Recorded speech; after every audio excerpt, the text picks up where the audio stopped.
Hoy realizaremos la entrevista a la psicóloga Andrea Romero, que nos contará acerca de su formación profesional. Lobo Romero, yo soy psicóloga de la Universidad Santo Tomás, soy abogada de la Universidad Sergio Arboleda,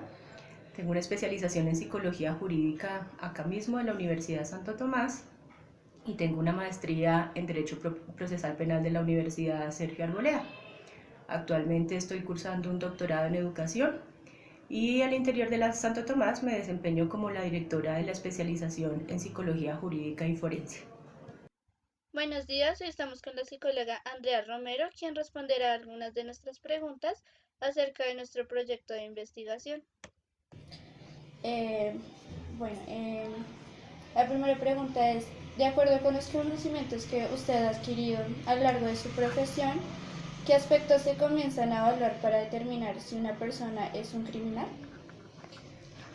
Bueno, la evaluación de los presuntos criminales, digamos que los psicólogos forenses nos solicitan este tipo de evaluaciones normalmente en dos escenarios. Cuando todavía se está en curso en la investigación, es decir, todavía no hay un juicio de responsabilidad por parte de un juez de la República que declare culpable o condene a la persona por el delito o los delitos que se le imputan. En esos casos, pues es frecuente que se solicite una evaluación justamente para que la defensa del procesado pues pueda ayudar a, o intentar demostrar justamente la poca probabilidad que habría la ocurrencia de la conducta. Entonces en esos casos se nos piden evaluar personas, digamos, cuando el proceso está en curso, y otras evaluaciones se hacen ya cuando existe la condena, la persona ha sido declarada responsable, pero esas evaluaciones se necesitan entonces para tomar decisiones frente a la punibilidad, por ejemplo, el tratamiento penitenciario o lo que ocurriría con la persona tras la condena. Si te entiendo la pregunta, entonces es ¿cómo hacemos para determinar esa situación? Pues lo primero que habría que aclarar es que los psicólogos no usurpamos la labor del juez en el sentido en que nosotros no vamos a decir si la persona es o no criminal, entendemos que eso es una labor netamente judicial, pero lo que hacemos es apoyar criterios que le sirvan a la justicia dependiendo pues su teoría del caso en el correspondiente proceso penal, que demostrarían o que intentarían mostrar que la persona tiene más o menos probabilidades de haber realizado esa conducta. En el caso de la psicología jurídica, que es mi especialidad, pues hay como dos grandes áreas de la psicología jurídica que apoyan esa labor. De un lado, la psicología jurídica criminológica, que creo es la que a ustedes más les interesa, porque justamente trata de dar explicaciones desde lo psicológico a la conducta desviada, particularmente la conducta criminal. Y de otro lado, la psicología forense, que tiene que ver un poco más con lo que te estaba mencionando hace un momento de la evaluación para determinar la correspondencia o no de los comportamientos con lo que se cree o con quien se cree es el responsable de un delito. En el campo de la psicología criminológica, pues el crimen, la relevancia social que el crimen y el delito tienen en nuestra sociedad, pues llaman mucho la atención de las ciencias sociales y humanas y de las ciencias de la salud, entre las cuales se ubica la psicología, en aras de entender qué es lo que hace que un sujeto pues decida comportarse contrario a derecho e ir en contra o atentar contra la estabilidad del ordenamiento social. Es ahí entonces donde la psicología jurídica criminológica juega un papel importante en aras de entrar a dar explicaciones psicológicas que expliquen la conducta delictiva. Entonces, dentro de ese gran universo que sería la criminología y que puede ser estudiada o debe ser estudiada de manera interdisciplinaria, aparecemos los psicólogos justamente para entrar a aportar o dar explicaciones criminológicas desde lo psicológico. Bueno, la siguiente pregunta es, ¿qué teorías criminológicas conoce usted? Bueno, pues a lo largo de los estudios y las investigaciones que se han hecho en psicología jurídica criminológica, las mismas, digamos que existen en términos generales y que aparecieron, entre comillas, más recientes en los años 30 y 60, la teoría de la anomia, de la asociación diferencial, de las subculturas delincuenciales, del etiquetamiento, ¿sí?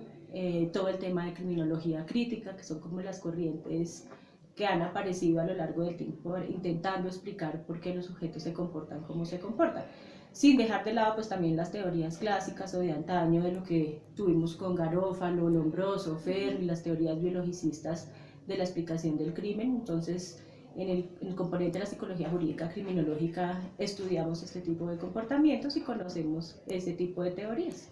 Ok. Em, en este aspecto, ¿qué teorías criminológicas cree usted que se podrían aplicar a Colombia a la hora de crear un perfil criminal? Bueno, yo siempre he pensado que las teorías son teorías justamente porque han demostrado tener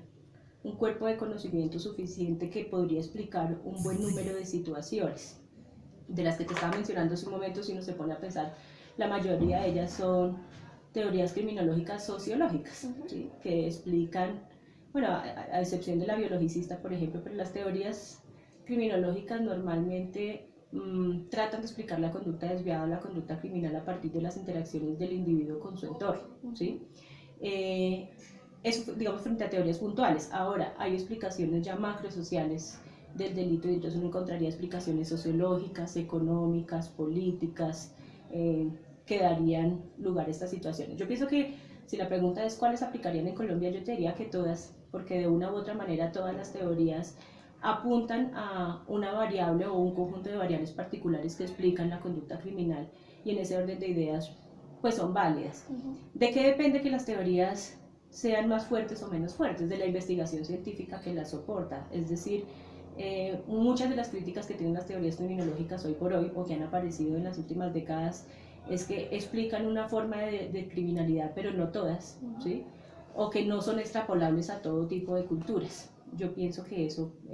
pues es lo que puede estar pasando en el caso de Colombia, mirando cuáles serían aplicables acá. Porque si eso vemos, pues por ejemplo las teorías de Merton, hay muchas teorías norteamericanas, europeas, aunque hay una corriente importante de criminología latinoamericana, pero no tan fuerte como lo encontramos en otros países. Yo pienso que para poder responder a ciencia cierta qué es lo que funciona en Colombia y en Latinoamérica haría falta estudios un poco más serios que miraran las particularidades o las vicisitudes de nuestros criminales con las características socioculturales o biopsicosociales que acompañan a estos países. Entonces, aplicables todas, pues porque son teorías y en ese orden de ideas pues están definidas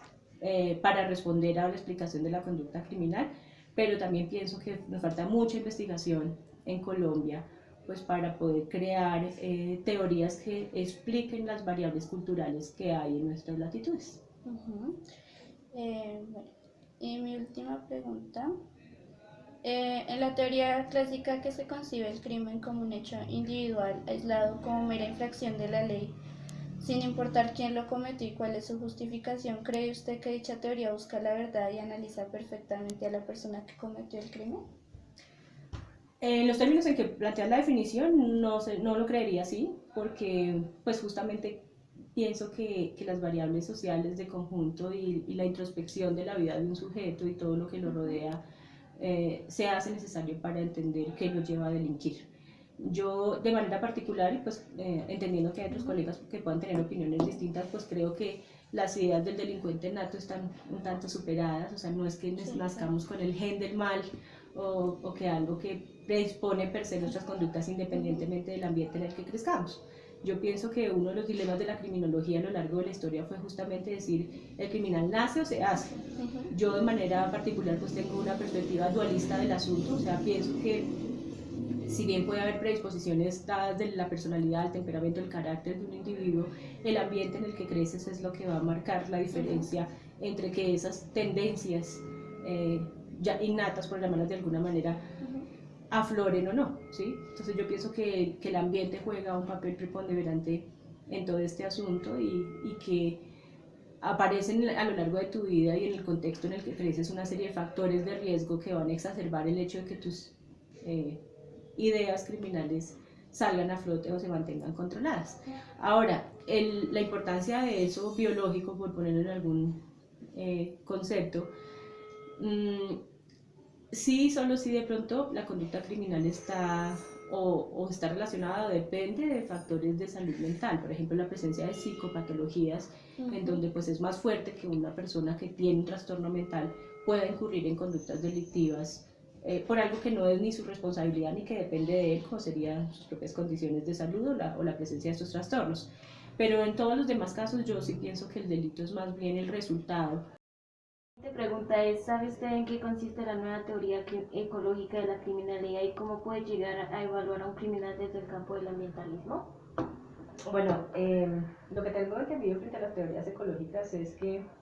en respuesta que le daba a tu compañera, creen que el ambiente juega un papel determinante en la aparición del delito en una determinada cultura o conglomerado social. En efecto, pues las teorías ecológicas en general plantean como esas diferencias de capas y la influencia que cada una de esas capas tiene en el comportamiento de la conducta de los individuos desde lo micro hasta lo macro. Entonces, desde la misma comunidad y el barrio en el que habito y las condiciones ambientales que allí aparecen hasta cómo ese ambientalismo moldea o crea políticas criminales y políticas públicas tendientes a combatir el fenómeno. Hay investigaciones interesantes que incluso se han hecho en Colombia. Tengo entendido que algunos colegas que han trabajado en el área de la psicología jurídica criminológica han planteado investigaciones desde el ambientalismo, reproduciendo experimentos clásicos que se han hecho en otras partes, como por ejemplo mirar lo que pasa cuando se descuida una zona geográfica y se deja su suerte, y el efecto que eso empieza a tener en el colectivo social que interactúa con esas condiciones descuidadas. Uno podría pensar que eso no está muy alejado, que en algún momento quienes toman las decisiones de política criminal y política pública a nivel distrital y nacional algo han leído de teorías ambientalistas cuando empezamos a mirar, por ejemplo, estos proyectos de recuperación de la zona centro de las ciudades, justamente pues para no incentivar o exacerbar la aparición de la criminalidad. De acuerdo con las nuevas teorías que conoce, ¿cuáles cree que podamos, que Colombia pueda aplicar y pueda llevar a cabo dentro del ordenamiento jurídico? Bueno, yo creo que todas, pero insisto que nos falta investigación. Es decir, las teorías no son ni buenas ni malas en sí mismas, sino cuando demuestran que pueden explicar los casos para la cultura en la cual son adaptadas, y más tratando estos temas sensibles como la delincuencia y la criminalidad. Yo pienso que necesitamos investigaciones macrosociales que permitan mirar la efectividad de cada una de estas teorías, porque si bien pues hay teorías que se desactualizan en el tiempo, hay otras que pueden estar vigentes aunque haya pasado mucho tiempo, pero no sabemos qué tanta efectividad tienen hoy por hoy acorde a los cambios sociopolíticos que tienen los estados, ¿sí? Yo pienso que en términos generales pues cualquier teoría sería susceptible de ser aplicada siempre y cuando contemos con ese respaldo investigativo que no se ha hecho de manera juiciosa pues a nivel país, ¿sí? O hay iniciativas regionales o generalmente la academia, las universidades, estamos allí para aportar esas investigaciones, pero pues asimismo los recursos son limitados pues para poder mostrar a gran escala qué es lo que hay. La policía pues tiene un observatorio del delito, la fiscalía hace lo propio, o sea, hay entidades gubernamentales que pues se concentran en hacer este tipo de análisis, pero pienso que siempre son insuficientes pues por los recursos, por el tiempo, por muchos factores que hacen que podamos tener a ciencia cierta pues un dato interesante que nos diga cuál es la teoría que mejor respondería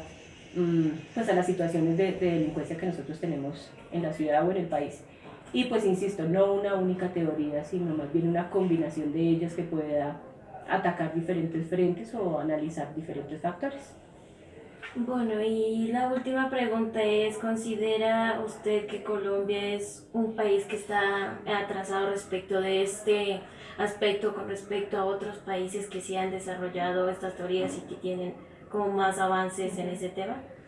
Sí, sin duda sí, no solamente en el tema criminológico, sino en muchos más, ¿sí? O sea, no en vano pues nos ganamos el nombre de ser países subdesarrollados, y la investigación y nuestros grados culturales pues son en parte un reflejo de esa situación. Entonces sí pienso que podríamos hacer mucha más investigación y conocer